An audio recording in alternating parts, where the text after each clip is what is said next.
అందరికీ నమస్కారం.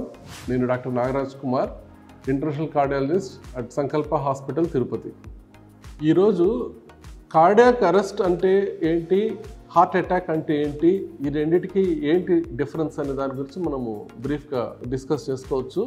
గుండెకి రక్త ప్రసరణ చేసే రక్తనాళంలో బ్లాక్ ఏర్పడి గుండెకి రక్తం అందకపోవడం వల్ల వచ్చేది గుండెపోటు. గుండె చలనము ఆగిపోయి గుండె సడన్గా ఆగిపోవడం వల్ల వచ్చేది కార్డియాక్ అరెస్ట్. సో గుండెపోటులో కూడా కొన్నిసార్లు కార్డియాక్ అరెస్ట్ అనేది రావచ్చు, కానీ కార్డియాక్ అరెస్ట్ అనేది ప్రతిదీ గుండెపోటు కాదు.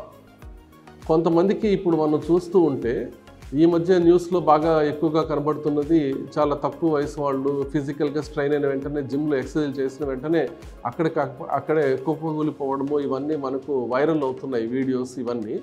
దీన్ని మనము కార్డియాక్ అరెస్ట్ అని అంటాం. వీళ్ళల్లో కొంతమందికి తెలియకుండానే లోపల గుండె జబ్బులు ముందు నుంచి ఉండే అవకాశం ఉంటుంది. ముఖ్యంగా వీటిల్లో కార్డియోమయోపతీస్ అంటాం, హైపర్ట్రోఫిక్ కార్డియోమయోపతి అని. కొంతమందికి వీళ్ళల్లో గుండెలో ఉన్న ఎలక్ట్రికల్ వ్యవస్థలో కొన్ని సమస్యలు ఉంటాయి, ఛానలోపతీస్ అని, లాంగ్ క్యూటీ సిండ్రోము, బ్రుగాడా సిండ్రోమ్ లాంటివి.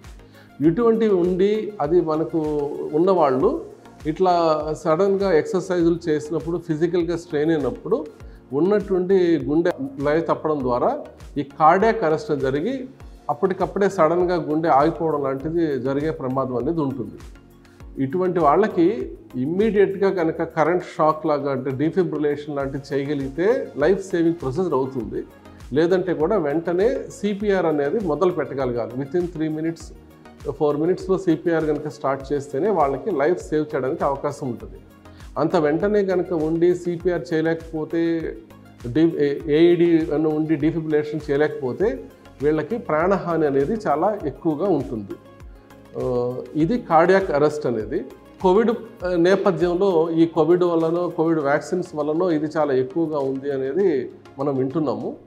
దీనికి మనకు కాంక్రీట్ ఎవిడెన్స్ అయితే లేదు. కాకపోతే ఈ రక్తనాళాల్లో రక్తము గడ్డగట్టడం లాంటి స్వభావం కానీ, ఇన్ఫ్లమేషన్ లాంటిది కానీ, మామూలుగా ఈవెన్ అదర్ వైరల్ ఇన్ఫెక్షన్స్లో కూడా ఇన్ఫ్లమేషన్స్ అనేది ఉండొచ్చు. కాబట్టి మేబీ ఎనీ ఇన్ఫ్లమేషన్స్ లాంటివి ఏమైనా ఉన్నప్పుడు ఇట్లాంటిది వచ్చేదానికి కొంత ఆస్కారం ఉండొచ్చు. బట్ దానికి మనకి ఇక్కడ ఎవిడెన్స్ అనేది లేదు. సో మనం చేయగలిగింది ఏంటి అని అంటే, మనకు ఫిజికల్ ఎస్పెషల్లీ జిమ్ లాంటి యాక్టివిటీసు, స్ట్రెన్యూస్ ఫిజికల్ యాక్టివిటీస్కి వెళ్ళాలనుకున్న వారు ఒకసారి చెకప్ చేసి చూసుకుంటే బెటర్. గుండె పరంగా చెకప్ అనేది చేసుకుంటే ఈసీజీ, ఎకో, టీఎంటీ లాంటివి, ఈ కార్డియోమయోపతీస్ కానీ, వాళ్ళ స్ట్రెస్ టెస్టింగ్లో వాళ్ళ హార్ట్ యొక్క పనితీరుని కానీ చెకప్ చేసుకుంటే ఆ తర్వాతనే ఈ స్ట్రెన్యూస్ ఫిజికల్ యాక్టివిటీస్ వెళితే కొంత సేఫ్టీ అనేది ఉంటుంది. Thank you.